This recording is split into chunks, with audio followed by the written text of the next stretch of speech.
सतगुरु प्यारे से जिसका संबंध है, सतगुरु प्यारे से जिसका संबंध है, उसे हरदम आनंद ही आनंद है।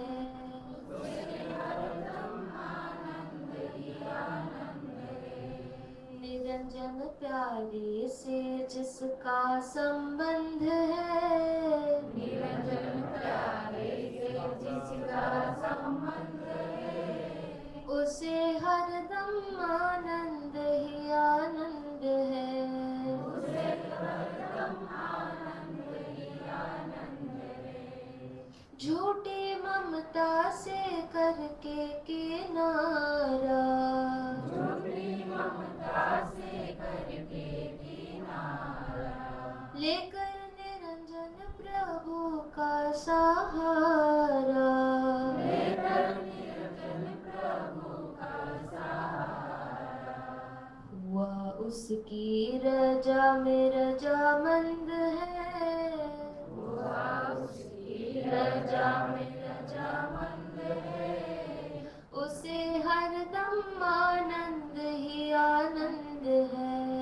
उसे हरदम आनंद ही आनंद है। सतगुरु प्यारे से जिसका संबंध है, सतगुरु प्यारे से जिसका संबंध है, उसे हरदम आनंद ही आनंद है। उसे हरदम आनंद ही आनंद है। जिसकी करनी में कोमल सी चाहक है, जिसकी करनी में कोमल सी चाहत है, हो जिसकी कथनी में फूलों सी महक है, और जिसकी करनी में फूलों सी महक है, प्रेम नम्रता की जिसमें सुगंध है, प्रेम नम्रता की जिसमें सुगंध है, उसे हरदम आनंद ही आनंद है। उसे हरदम आनंद ही आनंद है। सतगुरु प्यारे से जिसका संबंध है, सतगुरु प्यारे से जिसका संबंध है, उसे हरदम आनंद ही आनंद है। उसे हरदम आनंद ही आनंद है। निंदा चुगली ना जिसको सुहावे, निंदा चुगली न जिसको सुहावे, बुरी संगत की रंगत ना भावे, बुरी संगत की रंगत न भावे, वो सत्संग ही जिसको पसंद है, जिसको पसंद है, उसे हरदम आनंद ही आनंद है। उसे हरदम आनंद ही आनंद है। सतगुरु प्यारे से जिसका संबंध है, सतगुरु प्यारे से जिसका संबंध है, उसे हरदम आनंद ही आनंद है। उसे हरदम आनंद ही आनंद है। दीन दुखियों के दुख जो बटावे, दीन दुखियों के दुख जो हटावे, बन के सेवक भला सबका चाहे, मन के सेवक भला सबका चाहे, नहीं जिसमें घमंड और पाखंड है, नहीं जिसमें घमंड और पाखंड है, उसे हरदम आनंद ही आनंद है। उसे हरदम आनंद ही आनंद है। सतगुरु प्यारे से जिसका संबंध है, सतगुरु प्यारे से जिसका संबंध है, उसे हरदम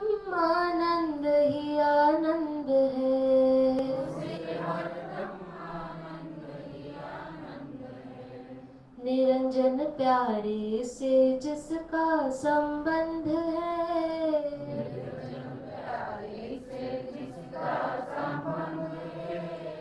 उसे हरदम आनंद ही आनंद है।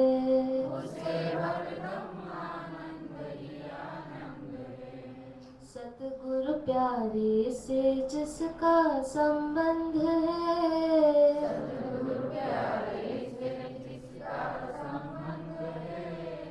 उसे हरदम आनंद ही आनंद है।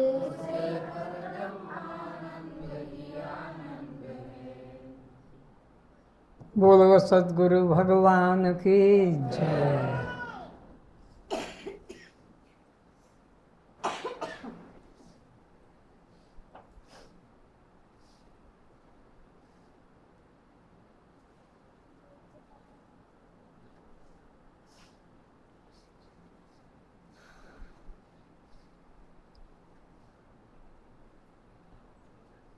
अनादिकाल से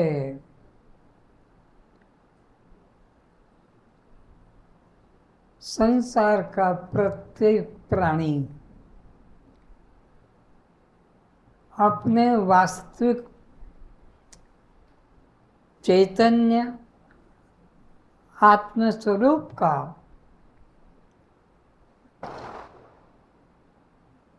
बोध न करने के कारण मैं दृष्टा साक्षी आत्मा हूँ, मैं यह अनित्य शरीर नहीं हूँ, मैं यह जड़ शरीर नहीं हूँ, ये विवेक न होने के कारण और मैं जन्मने मरने वाला शरीर हूँ, इस दुर्बुद्धि के कारण 4 प्रकार के मार्गों से निकलता हुआ, पैदा होता हुआ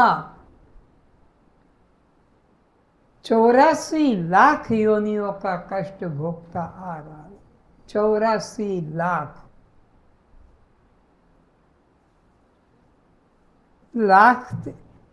लाख तक जाने में ही कितना लंबा समय लगता है। पहले 100 होंगे, फिर 1000 होंगे, तब 10,000 होंगे, तब लाख होगा, 1 लाख।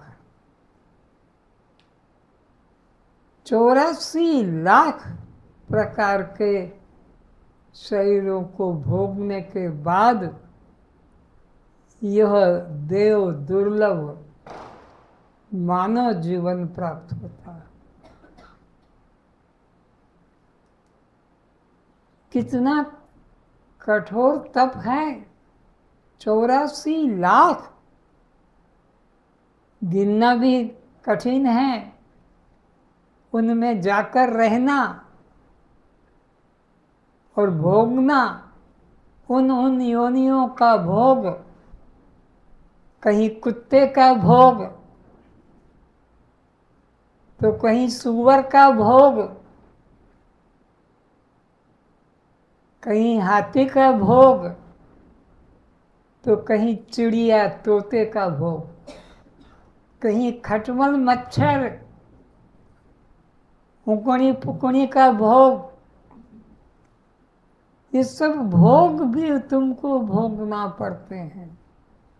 ये खाली गिनने का ही नहीं है, और एक एक योनि में अनेक अनेक बार जन्म लेना पड़ता है। कोई कुत्ता बनकर एक बार में छुटकारा थोड़ी ही मिलेगा, 1000 बार कुत्ते भी बनना पड़ता है, गधे घोड़े बनना पड़ता है, सांप चूहा बनना पड़ता है, 1000 बार एक एक योनियों में जाना पड़ता है। ऐसे काटते काटते 84 लाख योनियां जब व्यतीत होती है, तब जाकर यह मनुष्य शरीर प्राप्त होता है। मैं बार बार गिनाता हूँ ताकि आपको लगे कि इतना लंबा रास्ता है।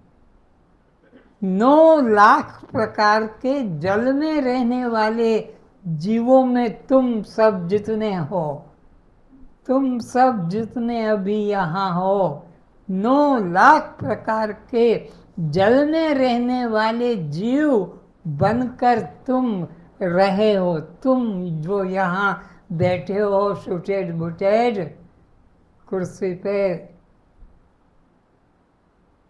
पैंट शर्ट साड़ी ब्लाउज पहने, 9 लाख प्रकार के जल में रहने वाले जीव तुम बने थे।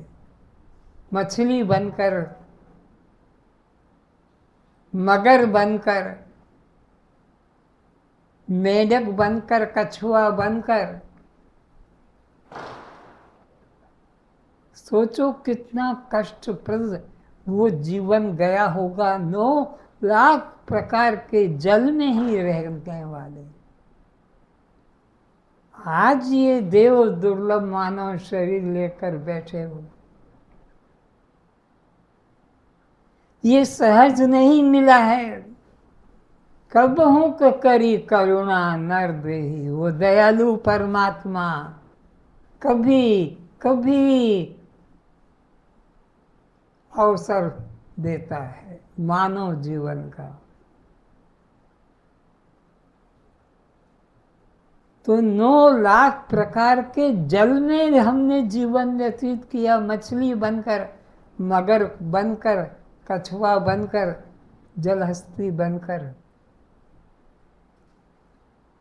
10 लाख प्रकार के आकाश के पक्षी बनकर हमने जीवन व्यतीत किया। चिड़िया बनकर, कबूतर, पारा बनकर, चील बनकर, कौवा बनकर, ये योनियां हमने भोगी। और वहां क्या खाने को मिला? जल की योनियों में क्या खाने को मिला? और आकाश में उड़ने वाले योनियों में हमको क्या खाने को मिला?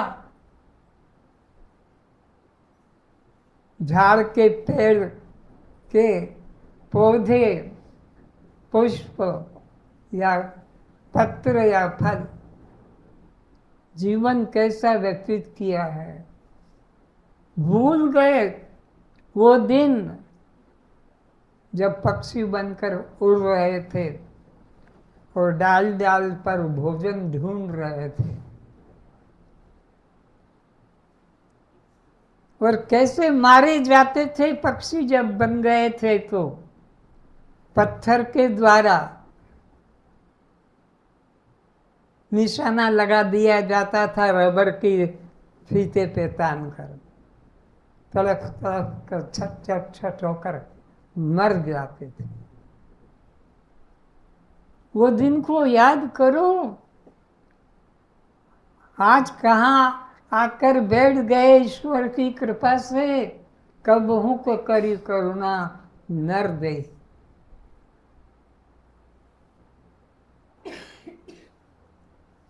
विचारो 11 लाख प्रकार के जमीन के अंदर छेद में घुसकर, होल में घुसकर, सांप बनकर, चूहा बनकर अंदर घुस के 11 लाख प्रकार के वो जीव भी हम रहे हैं। कितना गिनोगे तुम 100 के हिसाब से? 11 लाख जमीन के अंदर बिल बनाकर, छेद बनाकर रहे। क्या खाने को मिला?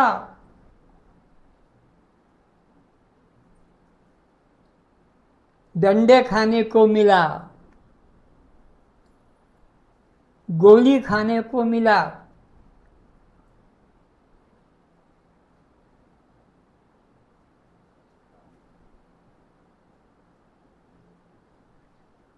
आज कहाँ आकर बैठे हो?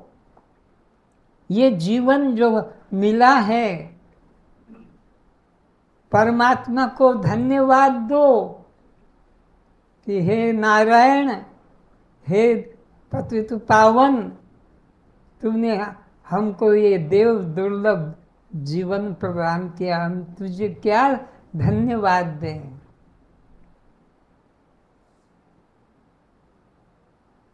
कितने तड़फे हैं, कितने सताए गए हैं इस समाज वालों के द्वारा। जब जल के जीव थे, जब आकाश के जीव थे, जब जमीन के अंदर छिपकर रहने वाले जीव थे, कितना सब समाज वालों ने पीटा, मारा, सताया, हमें नोचा। तीस लाख 4 टांगों से चलने वाले, 4 टांग जिन जिन की है, चाहे कुत्ता हो कि सुअर हो कि गधा हो कि घोड़ा हो कि गाय हो कि संड हो कि बलद हो, 4 टांगों से चलने वाले 30 लाख प्रकार के शरीरों को हमने बदला है। ओहो, कितना कष्टमय जीवन हमने व्यतीत किया है। 30 लाख। शुरुआत मैंने की थी 9 लाख, फिर 10 लाख, फिर 11 लाख, अभी मैंने 30 लाख बताया। 4 टांग से हम चले हैं 30 लाख प्रकार के योनि से।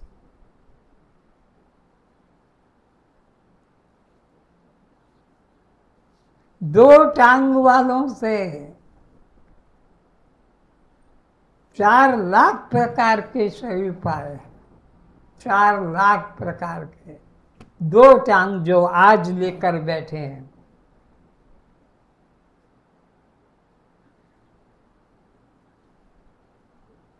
यक्ष, किन्नर, भूत, प्रेत, राक्षस, ये सब 4 लाख के अंतर्गत आते हैं। यक्ष, किन्नर, राक्षस, भूत, प्रेत, चुड़ैल, चांडाल, ये सब योनियां हो गए हैं। 20 लाख जमीन के नीचे से निकले हैं, जमीन फाड़ के निकले हैं। पेड़ पौधे, लताएं, अन्न, वनस्पतियां।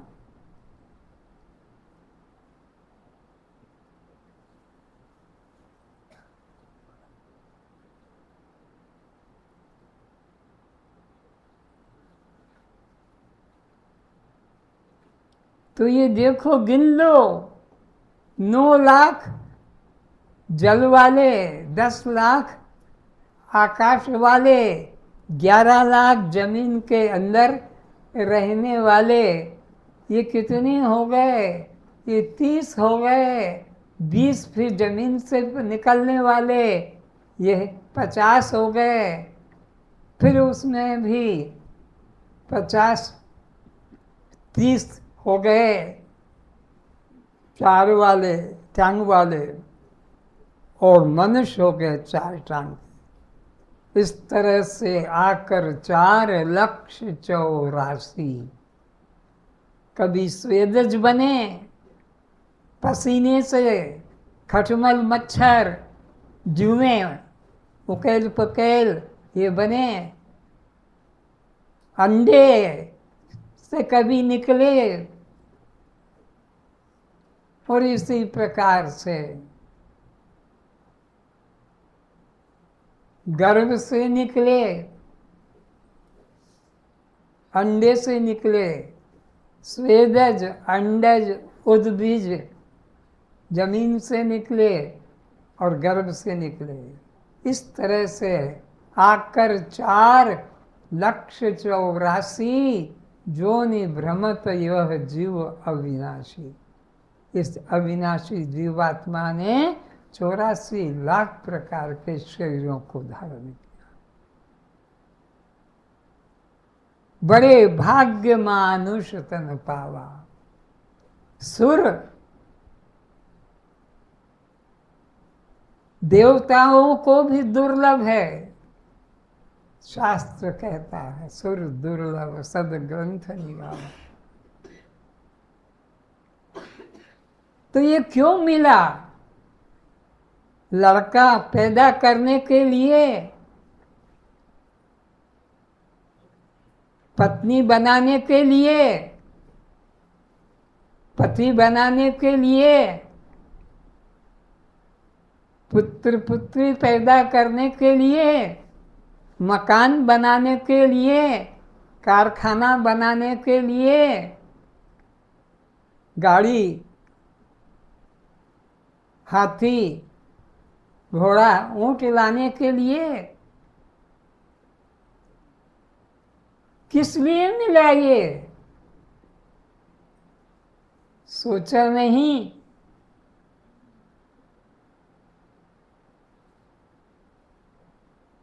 साधन धाम मोक्ष कर द्वारा, मुक्ति पाने के लिए। साधन धाम मोक्ष कर द्वारा, मुक्ति पाने के लिए। यही जीवन है जिसमें जाकर हम सद्गुरु की शरण ग्रहण कर, ज्ञान प्राप्त कर मुक्ति लाभ ले सकते हैं। अगर ये हाथ से चला गया, करोड़ों की संपत्ति चली गई, कोई हानि नहीं। राजपद चला गया, कोई हानि नहीं। स्वर्ग वैकुंठ चला गया, कोई हानि नहीं। मनुष्य जीवन पाकर अगर ज्ञान नहीं पाया तो इससे बड़ी कोई हानि नहीं।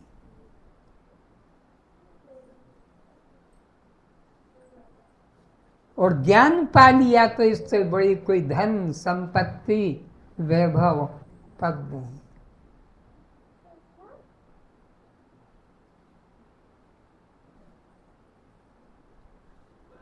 तो मनुष्य जीवन की धन्यता, पिता माता की धन्यता तभी है जब संतान को ज्ञान की प्राप्ति हो जाए, संतान ज्ञान मार्ग में लग जाए। लड़का की लड़की कोई फर्क नहीं पड़ेगा। मुक्ति का अधिकार लड़के को भी है, लड़की को भी है, स्त्री को भी है, पुरुष को भी है। इससे बड़ी कोई संपत्ति नहीं। और मानव जीवन पाकर अगर हाथ से मुक्ति चली गई तो इससे बड़ी कोई हानि नहीं। एकांत में बैठ के रो, छाती पीट के रो कि हाय मेरे प्रभु, तूने तो देव दुर्लभ मुझे जीवन दिया और मैंने इसको भोगों में नष्ट कर दिया, बेटा बेटी में नष्ट कर दिया, मकान जमीन जाड़ी में नष्ट कर दिया। कितनी मेरी दुर्बुद्धि, कितनी तेरी दया। मेरे को होश ही नहीं आया कि मानव जीवन किस लिए मिला है। बस लड़की पैदा करने में, बच्चे पैदा करने में, जमीन जायदाद संग्रह करने में। ये कैसे मिले, ये कैसे संग्रह करूं?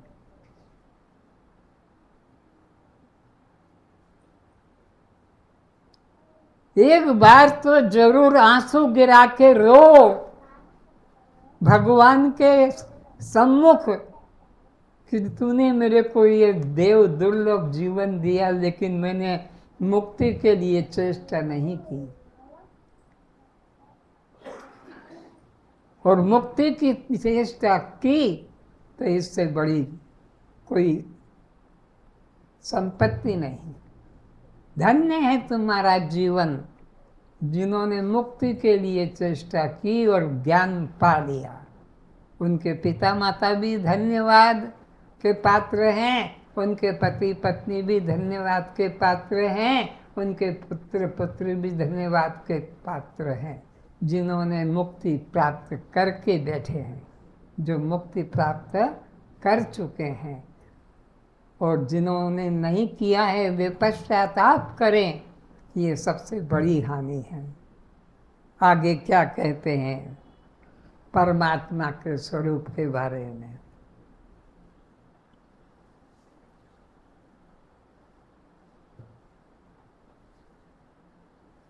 जाही न चाहिए कबहु कछु, तुम सन सहज सनेहु। बसहु निरंतर तासु मन, सो राउर निज गेहूं।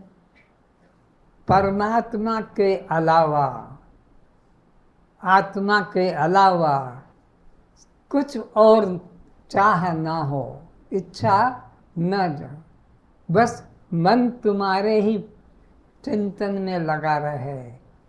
हे प्रभु वही कृपा करो।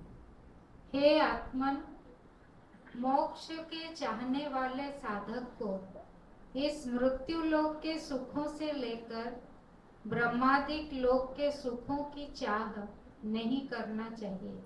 जिनको मुक्ति की इच्छा है, परमानंद की इच्छा है, मोक्ष की इच्छा है, उनको इस मृत्यु लोक के भोग पदार्थों से लेकर ब्रह्मा विष्णु शंकर के लोकों तक के भी भोगों की वासना नहीं करना चाहिए, क्योंकि ये सब 84 के चक्कर में डालने वाले, बंधन में डालने वाले ही भोग हैं। ऐसे परम वैराग्यवान साधक तृण के समान समस्त सिद्धियों का एवं तीनों गुणों का परित्याग कर देते हैं। फिर से ऐसे परम वैराग्यवान साधक, ऐसे परम वैराग्यवान कैसे? इस लोक के, पृथ्वी लोक के सुख भोगों से ऊपर ब्रह्मा विष्णु और शंकर, इन लोकों के तक के भी सुख की मन में चाह न हो, ऐसे परम वैराग्यवान साधक तृण के समान समस्त सिद्धियों का एवं तीनों गुणों का परित्याग कर देते हैं। वे तीनों गुणों का परित्याग कर देते हैं, जहर की तरह मन से उनका त्याग कर देते हैं। इस लोक के सुखों से लेकर ब्रह्मादिक लोकों के सुख की भी चाह नहीं, मुक्ति के आगे, परमात्मा के आगे और कुछ भी नहीं चाहते। क्योंकि यह सब लोक भोग पाकर भी जीव को परम शांति की प्राप्ति नहीं हो पाती है। ये संसार के बड़े बड़े पद, राजपद मिल जाए, पृथ्वी का पूरा राज्य तुम्हारा हो जाए, स्वर्ग का सुख मिल जाए, तुम स्वर्ग के भी इंद्र राजा बन जाओ, विष्णु लोक के, लेकिन ब्रह्म ज्ञान के आगे ये सब नगण्य है, तुच्छ है, इनका कोई मूल्य नहीं। आत्मज्ञानी के लिए यह सब लोग नश्वर हैं। ऐसे शुद्ध अंतःकरण वाले भक्त में ही भगवान अपना निवास स्थान बताते हैं। तो ऐसे जो शुद्ध मन वाले हैं, निष्कामी हैं, जिनको इस लोक के सुखों से लेकर ब्रह्मादिक लोक के सुख भोग की इच्छा, ऐसे वैराग्यवान के अंतःकरण में, मन में भगवान अपना प्रत्यक्ष अनुभव कराते हैं।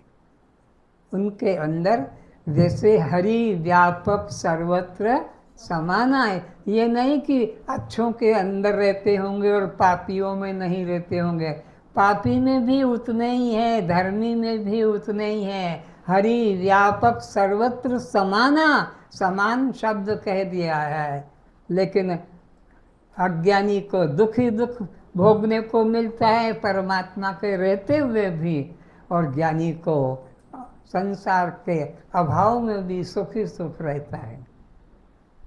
ऐसे शुद्ध अंतःकरण वाले भक्त में ही भगवान अपना निवास स्थान बताते हैं।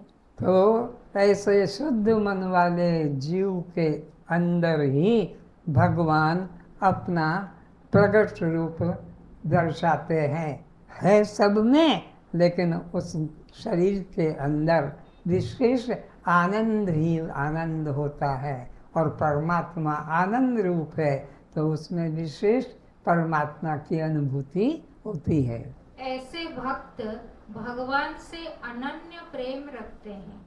तो ऐसे भक्त जो ब्रह्मा के, विष्णु के, शंकर के, पृथ्वी के किसी लोक भोग में रुचि नहीं रखते, ऐसे वैराग्यवान व्यक्ति से भगवान विशेष प्रेम रखते हैं।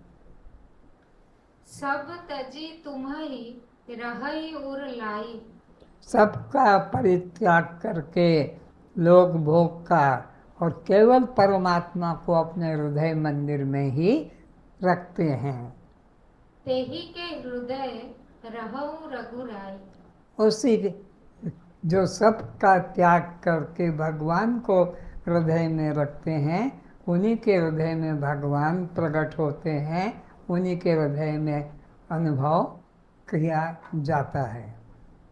परम वैराग्यवान मुमुक्षु अज्ञान काल के समस्त देह संबंधी नाम, रूप, जाति, धर्म, प्रतिष्ठा, परिवार, संपत्ति और अपने सुखदायी निवास स्थान आदि समस्त वैभव से अहंता, ममता का त्याग करके फिर से परम वैराग्यवान मुमुक्षु। परम वैराग्यवान मुमुक्षु की पहचान क्या है? वो इस लोक के भोगों से लेकर स्वर्ग आदि, वैकुंठ आदि लोक भोग तक के भी सुख पदार्थ में, भोग पदार्थ में रुचि नहीं रखते, और अज्ञान काल के समस्त देह संबंधी, अज्ञान काल में जो जो भी देह के संबंध में था, महल कहो, राज्य कहो, कि जमीन कहो, कि गाड़ी कहो, कि पत्नी कहो, सब से मन हटा लेता है। इन सब वैभव से अहंता, ममता का त्याग करके केवल अपनी आत्मा में ही मन को लगाए रहते हैं। केवल अपने आत्मा में सो हम यही श्वास श्वास में उठते बैठते, खाते पीते, जागते सोते, एक ही बस सोहम का चिंतन में मन लगा रखता है, वो भगवान को बहुत प्रिय होता है। उन्हीं के हृदय मंदिर में आपके रहने योग्य स्थान है। वही भगवान के रहने योग्य उचित स्थान माना जाता है, जो भोग किसी पदार्थ में रुचि नहीं करता है। हे आत्मन, सगुण साकार भगवान एवं संत पुरुषों का अवतार भक्तों के उत्थान एवं धर्म स्थापना के लिए होता है। फिर से भगवान का अवतार, संतों का आगमन किसके लिए होता है, उनका प्रयोजन क्या है? सुनो, भक्तों के उत्थान एवं धर्म स्थापना के लिए होता है। धर्म की स्थापना उनका एक ही उपयोग है, आश्रम बनाना नहीं, चेला बनाना नहीं। गुरुओं का एक ही उद्देश्य होता है कि शिष्यों को आत्मबोध करा देना, आत्मज्ञान प्रदान कर देना। उनका उद्देश्य एवं तत्परता भूले भटके जीवों को समस्त दुखों से छुटकारा दिलाना, भोले भटके जीवों को समस्त दुखों से छुटकारा दिलाना और आत्मज्ञान का अनुभव कराना, यही सच्चे संतों का जीवन का उद्देश्य है। उनका उद्देश्य अपने मंदिर आश्रम बनवाकर अपनी महिमा का गुणगान, ये उन संतों का लक्ष्य नहीं, अपना आश्रम बनाना, शिष्य बनाना, अपने हाथ पैर दबवाना, मालिश करवाना, ये सच्चों संतों का लक्ष्य नहीं है, बल्कि उनको समस्त दुखों से, चिंताओं से मुक्ति दिलाकर एक ब्रह्म का, आत्मा का सोहम रूप से बोध करा देना, ये सच्चे संतों का लक्ष्य है, न कि आश्रम बनाना, चेला बनाना और सेवा कराना। ये सच्चे संतों का लक्ष्य नहीं। और अपनी महिमा का गुणगान और अपने गुणगान महिमा का सुनना, ये उनका लक्ष्य नहीं कि उनकी जय जयकार करते रहो। अपनी पूजा कराने के लिए वे इच्छुक नहीं होते हैं। सच्चे संत को अपनी जय जयकार मनाने की इच्छा नहीं, सच्चे संत को अपनी पूजा कराने की इच्छा नहीं, सच्चे संत को अपनी सेवा में रुचि नहीं कि मेरे बस पैर दबाते रहें, मेरी सिर मालिश पैर मालिश होती रहे। वे तो जीवों के उद्धार के लिए मनुष्य रूप में अवतार लेते हैं। वे मनुष्य रूप में भगवान ही निर्गुण निराकार ही सगुण साकार रूप में मनुष्य रूप में अवतार ले। निर्गुण निराकार भगवान ही सगुण साकार रूप में संत के रूप में अवतार लेते हैं और जिज्ञासुओं का कल्याण करते हैं। निज इच्छा प्रभु अब तरई, सुर मही गो द्विज लागी, सगुण उपासक संग तह रहई मोक्ष तब सब त्यागी। हे आत्मन, परमात्मा का वास्तविक स्वरूप निर्गुण, निराकार, निष्क्रिय एवं सर्वव्यापक शक्ति रूप है। फिर से भगवान का अवतार जो होता है वो किस रूप में बता रहे हैं? निर्गुण, निराकार, निष्क्रिय और निष्क्रिय होता है, सर्वव्यापक और सर्वव्यापक। एक देश में, एक गांव में, एक घर में नहीं, बल्कि हरि व्यापक सर्वत्र समाना। उसके लिए सब स्थान समान होते हैं। और शक्ति रूप है। और वह व्यक्ति रूप में नहीं बल्कि शक्ति रूप में ही परमात्मा होता है। जगत के जीवों के कल्याण हेतु वे सगुण अवतार लेते हैं। जाकी रही भावना जैसी, प्रभु मूरत देखी तिन तैसी। जिस भक्त की जैसी भावना होती है, उसी के भक्त के भावना के अनुसार भगवान उसे दर्शन देते हैं। फिर वे देवता पृथ्वी गौ की रक्षा करते हैं। वे संत, वे अवतार पृथ्वी की रक्षा करने के लिए अवतरित होते हैं, गाय की रक्षा करने के लिए, जीव की रक्षा करने के लिए अवतरित होते हैं, संतों की रक्षा करते हैं। मुमुक्षुओं को विदेह मुक्ति, कैवल्य मुक्ति, निर्वाण प्रदान करते हैं। और जो मुमुक्षु है, केवल मोक्ष की इच्छा, उनको निर्वाण प्रदान करते हैं, उनको मुक्ति प्रदान कर देते हैं। जिनको निर्गुण निराकार परमात्मा की इच्छा है, मोक्ष की इच्छा है, फिर उनको निर्गुण निराकार स्वरूप का बोध कराते हैं।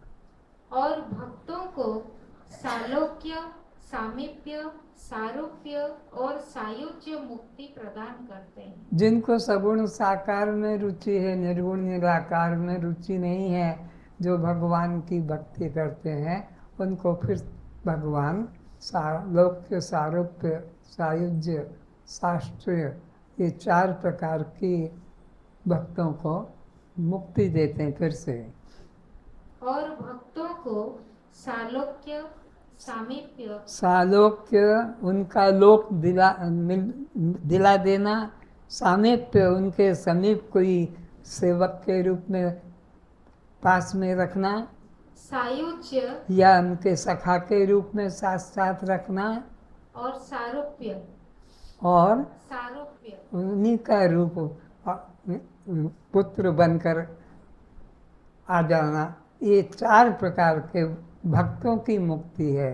फिर से दोहरा दें, सालोक्य, सालोक्य, सारूप्य, सामीप्य, सामीप्य और सायुज्य। सायुज्य। इस तरह से भक्तों को 4 प्रकार की मुक्ति दिला देते हैं। परमात्मा दीन बंधु, पतित पावन, करुणा सागर अपनी इच्छा से ही प्रकट होते हैं।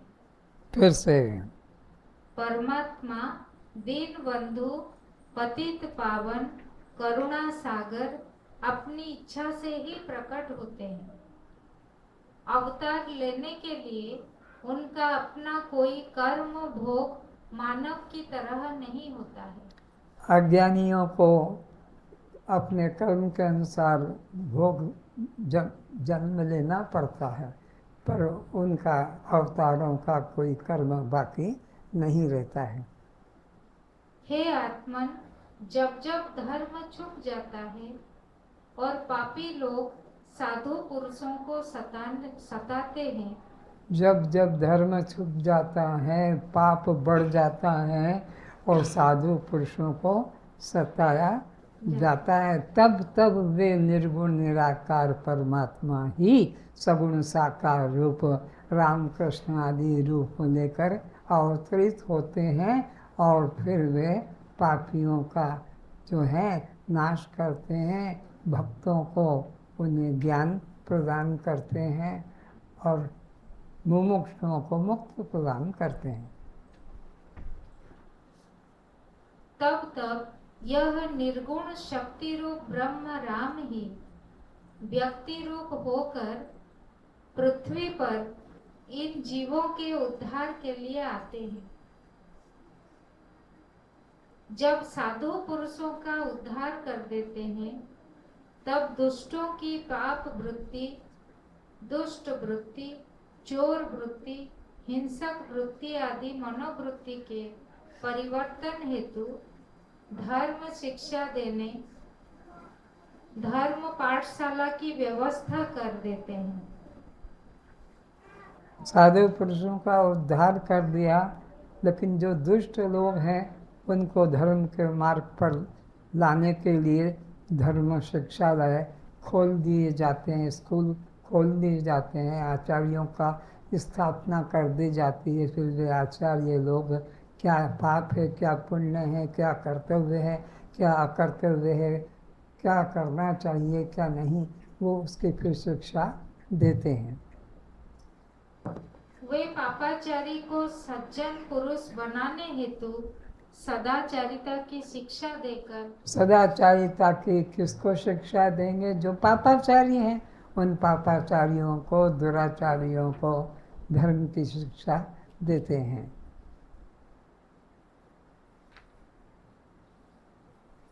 हे आत्मन, तलवार, बंदूक, पिस्तौल, छुरी आदि शस्त्र धारियों वे स्वयं मन का झूठा भेद बताकर सम्मुख व्यक्ति के मन का भेद खुलवाने वाले समर्थ स्वामी, शासक, पुलिस, पहलवान, डाकू, धनवान, वैद्य, डॉक्टर, कवि, झूठी प्रशंसा, गुणवान करने वाले और रसोइया, इन सभी लोगों से विरोध नहीं करना चाहिए, क्योंकि ये तुम्हें कभी भी घातक हो सकते हैं। फिर से किन किन लोगों से सावधान रहना चाहिए?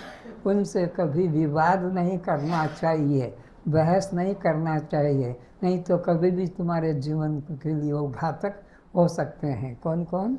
समर्थ स्वामी, शासक, पुलिस, पहलवान, डाकू, धनवान, वैद्य, भाट, कवि, झूठी प्रशंसा, गुणवान करने वाले और रसोइया, इन सभी लोगों से विरोध नहीं करना चाहिए। रसोइया से भी विवाद कभी मत करना, उसे खुश रखना, नहीं तो एक ही दिन में बदला ले लेगा।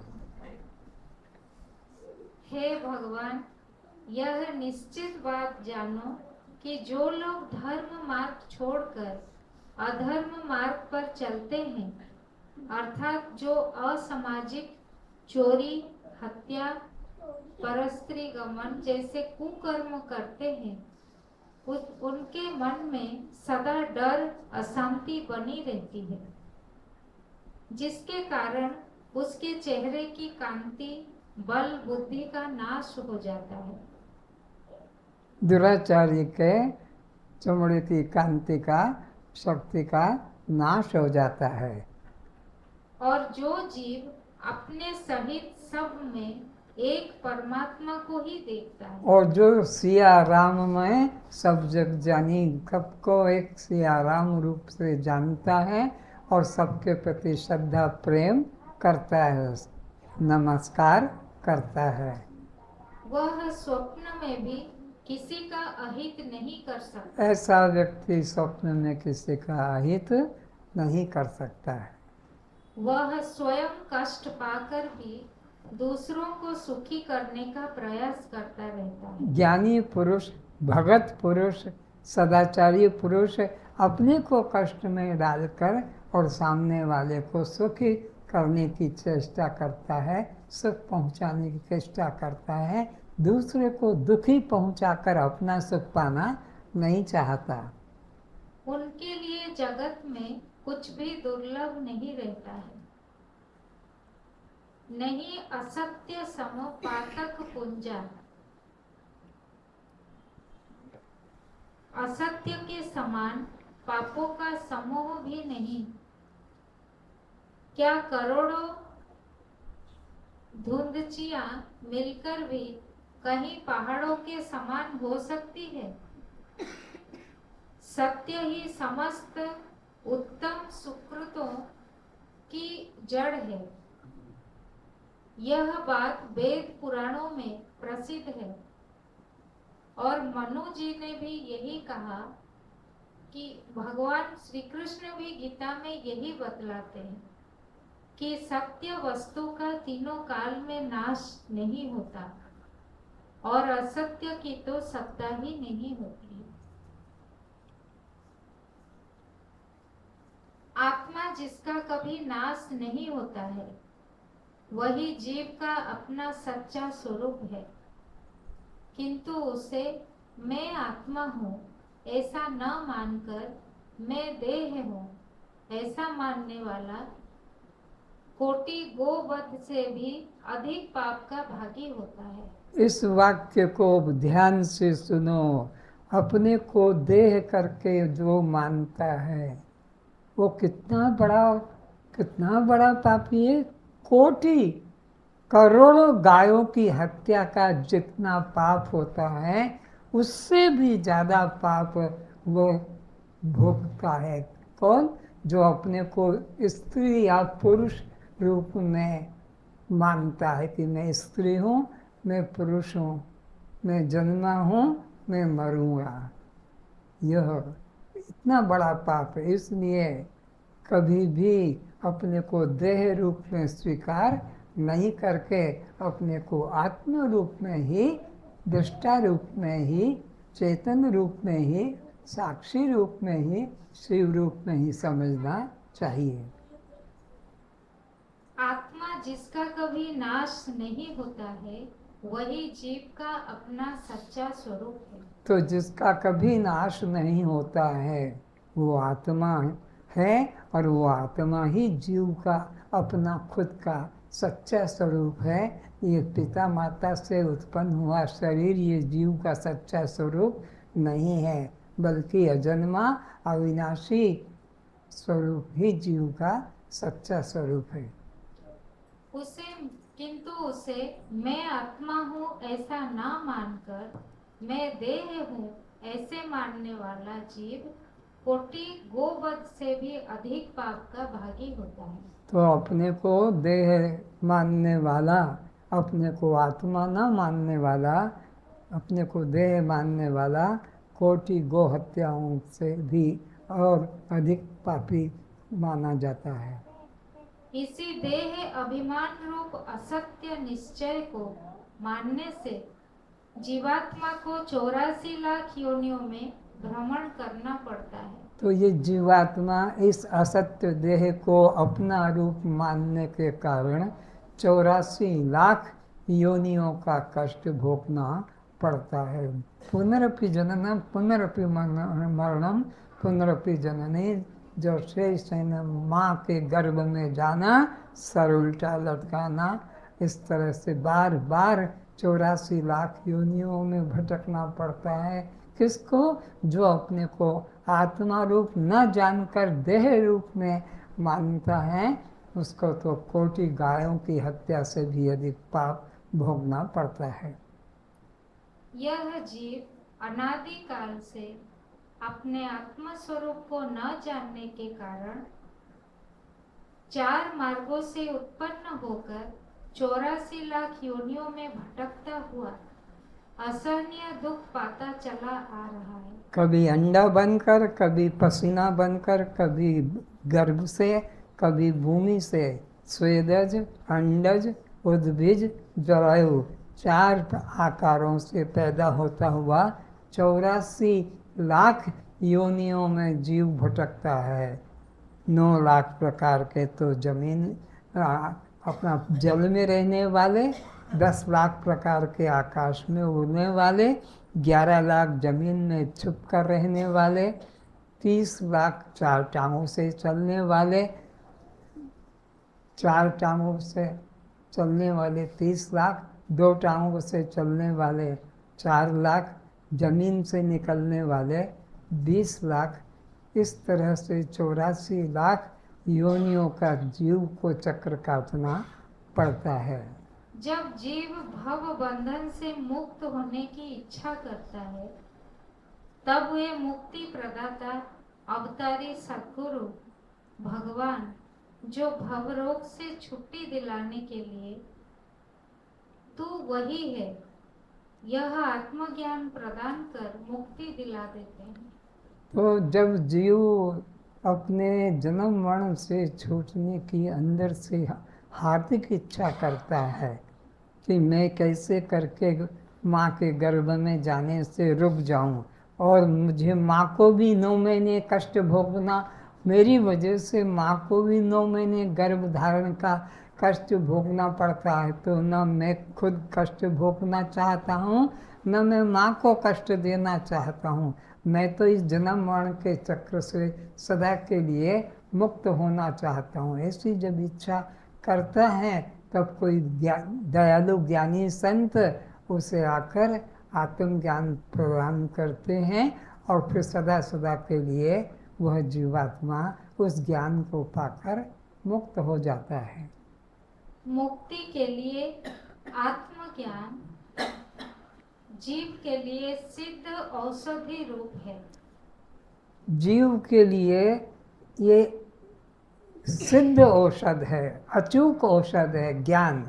मुक्ति पाने के लिए जीव को ज्ञान एक अचूक औषध है। जो गुरु से ज्ञान प्राप्त कर लेगा, निश्चित उसको मुक्ति मिल जाएगी, उसको माँ के गर्भ में और जाकर उल्टा लटकना नहीं पड़ेगा। अस्तु जो भी स्त्री पुरुष इस सिद्धांत रामायण को किसी गुरु मुख से सुनेंगे, समझेंगे, उनका कल्याण निश्चित रूप में होगा। तो जो सद्गुरु के द्वारा इस सिद्धांत रामायण को श्रद्धा पूर्वक श्रवण करेंगे, उनका तो कल्याण निश्चित होगा, इसमें किंचित भी संदेह नहीं करना। इसमें तो तुलसीदास जी का तो ना फोटो नहीं, कि राम जी का तो फोटो नहीं। यह सिद्धांत रामायण से कैसे कल्याण होगा? सिद्धांत रामायण में वही है जो तुलसीकृत रामायण में है, वही है जो राम जी ने अयोध्या में कहा है। अतः प्रत्येक कल्याण के जिज्ञासु को यह रामायण अवश्य सुनना, पढ़ना चाहिए। यह आत्मचर्चा पाप रूप पक्षियों को उड़ाने के लिए भयानक ध्वनि के समान है। जैसे खेत के अंदर किसान बंदर, भालू, चिड़िया, कबूतर, तोता आदि जो फसल को नष्ट कर देते हैं, उसको भगाने के लिए वो जोर से आवाज़ करते हैं, डब्बा पीटते हैं, पत्थर की बौछार, छोटे छोटे पत्थरों की बौछार करते हैं, ताकि वे पक्षी वहाँ से उस फसल को नष्ट न कर सके और उड़ जाए। तो उसी प्रकार ये सिद्धांत रामायण जीव के अंतःकरण में जो पाप रूप जो दुष्ट वृत्तियाँ हैं उन्हें मिटाने के लिए यह गुलेल की तरह सिद्धांत रामायण काम करेगी। फिर से यह आत्मचर्चा पाप रूप पक्षियों को उड़ाने के लिए, किन पक्षियों को? पाप रूप पक्षियों को। जैसे पक्षियों को उड़ाने के लिए जोर से ताली पीटते हैं, आवाज़ करते हैं, डब्बा बजाते हैं, ऐसे ही यह सिद्धांत रामायण पाप रूपी पक्षी को उड़ाने के लिए भयानक ध्वनि के समान है। भयानक ध्वनि के समान है, उसको पाप से मुक्त कर देगा। जब जब होई धर्म की हानि, बाढ़ ही असुर अधम अभिमानी। जब जब अधम बढ़ जाते हैं, असुर बढ़ जाते हैं, तब तब पाप बढ़ जाता है। तब फिर ऐसे सद्गुरु कोई मिल जाए जो कि आपको आत्मज्ञान श्रवण करा दे और मुक्ति का अनुभव करा सके। तब तब प्रभु धरी विविध शरीरा, हरई कृपा निधि सज्जन पीरा। हे आत्मन, परम ब्रह्म परमात्मा अपने स्वभाव से निर्गुण निराकार है। परमात्मा कैसा है? निर्गुण निराकार है। और किंतु जब जब असुर प्रकृति के लोग बढ़ जाते हैं, जब जब असुर प्रकृति के लोग बढ़ जाते हैं, तब उनको मिटाने के लिए, भगाने के लिए, सुधारने के लिए भगवान सगुण साकार रूप लेकर प्रकट होते हैं।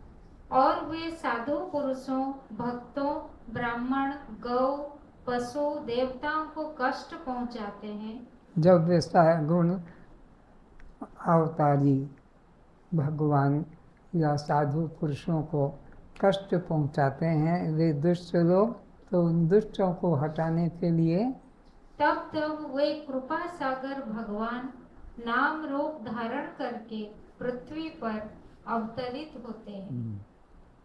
तब वे भगवान सगुण नाम रूप राम कृष्ण शंकर आदि रूप लेकर पृथ्वी पर अवतरित होते हैं। यहाँ आकर वे साधु पुरुषों का उद्धार कर देते हैं। फिर वे सगुण साकार भगवान साधु पुरुषों का, सज्जन पुरुषों का, जिज्ञासुओं का ज्ञान देकर, भक्ति देकर मोक्ष कर देते हैं। धर्म गुरुओं, आचार्यों की स्थापना कर उन पापी जीवों को धर्म की शिक्षा, सदाचार की शिक्षा, अहिंसा की शिक्षा व्यवस्था कर अपने परम धाम को चले जाते हैं। फिर उनका उद्धार कर दिया, उनका काम खत्म हो गया, फिर वे अपने परम धाम कैवल्य को पहुंच जाते हैं। इस प्रकार शास्त्र 10, 20, 25 अवतारों की घोषणा करते हैं। तो जब जब होई धर्म की हानि, बाढ़ई असुर अधम अभिमानी, जब असुर बढ़ जाते हैं, अधम पापी बढ़ जाते हैं, तब तक फिर भगवान समय समय पर अवतार लेते हैं। आज बस इतना ही।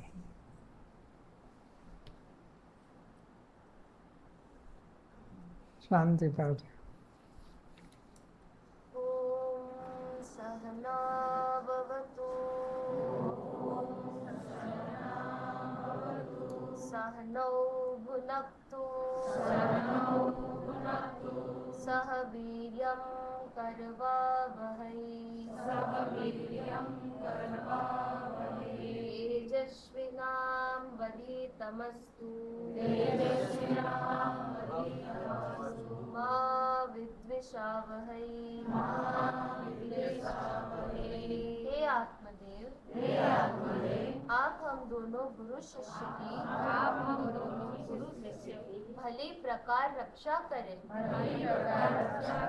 हमारा पालन करे, हमें बुद्धि शक्ति प्रदान करे, आपके द्वारा पढ़ाई गई ब्रह्म विद्या इतनी तेजोमयी हो कि कोई भी पंडित, कोई भी शास्त्री, कोई भी भेदवादी गुरु हमें हमारे दृढ़ निश्चय से विचलित ना कर सके। हमारा परस्पर द्वेष भाव ना रहे।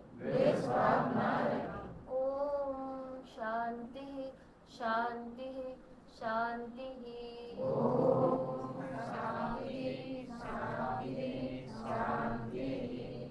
अस्तु मा सद्गमय असतो मा सद्गमय।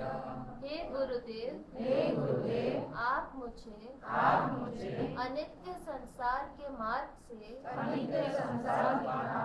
छुड़ाकर नित्य आत्मा का ज्ञान कराने की कृपा करें। तमसो मा ज्योतिर्गमय। हे गुरुदेव, आप मुझे अज्ञान अंधकार से छुड़ाकर ज्ञान के प्रकाश में लाने की कृपा करें। मृत्युर्मा अमृतम गमय। हे गुरुदेव, आप मुझे मृत्यु के भय से छुड़ाकर अमृत आत्मा का अनुभव कराने की कृपा करें। कस्त्वम, दृष्टा साक्षी आत्मा हम। तो आप जड़ हैं, चेतन है, दृश्य हैं, दृष्टा है, अनात्मा हैं, आत्मा है, शव हैं, शिव है, पर प्रकाश हैं, स्वयं प्रकाश है, बद्ध हैं। मुक्त है, तो जन्म मरण किसको? शरीर को, ये भूख प्यास किसको? प्राण को, ये सुख दुख किसको? मन को, बंध मोक्ष किसको? जीव को। कस्त्वम, दृष्टा साक्षी आत्मा हम। जब मैं चलती हूँ, परमात्मा ही मुझमें चलते हैं, जब मैं देखती हूँ, परमात्मा ही मुझमें देखते हैं, जब मैं सुनती हूँ, परमात्मा ही मुझमें सुनते हैं, जब मैं बोलती हूँ, परमात्मा ही मुझमें बोलते हैं, जब मैं पकड़ती हूँ, परमात्मा ही मुझमें पकड़ते हैं, जब मैं खाती हूँ, परमात्मा ही मुझमें खाते हैं, जब मैं पीती हूँ, परमात्मा ही मुझमें पीते हैं। कोई भी कर्म कोई भी कर्म बिना परमात्मा की शक्ति के बिना परमात्मा की शक्ति के इस मुर्दा शरीर के द्वारा इस मुर्दे शरीर के द्वारा नहीं होता है। नहीं होता है। सभी कर्म सभी कर्म परमात्मा की परमात्मा की चेतन शक्ति के द्वारा होते रहते हैं। वह चेतन शक्ति चेतन शक्ति आत्मा आत्मा मैं स्वयं हूँ। मैं स्वयं हूँ। यह जड़ शरीर में नहीं हूँ। यह जड़ शरीर में नहीं हूँ। ये जन्मने मरने वाला शरीर में नहीं हूँ। यह जन्मने मरने वाला शरीर में नहीं हूँ। ओम शांति शांति शांति।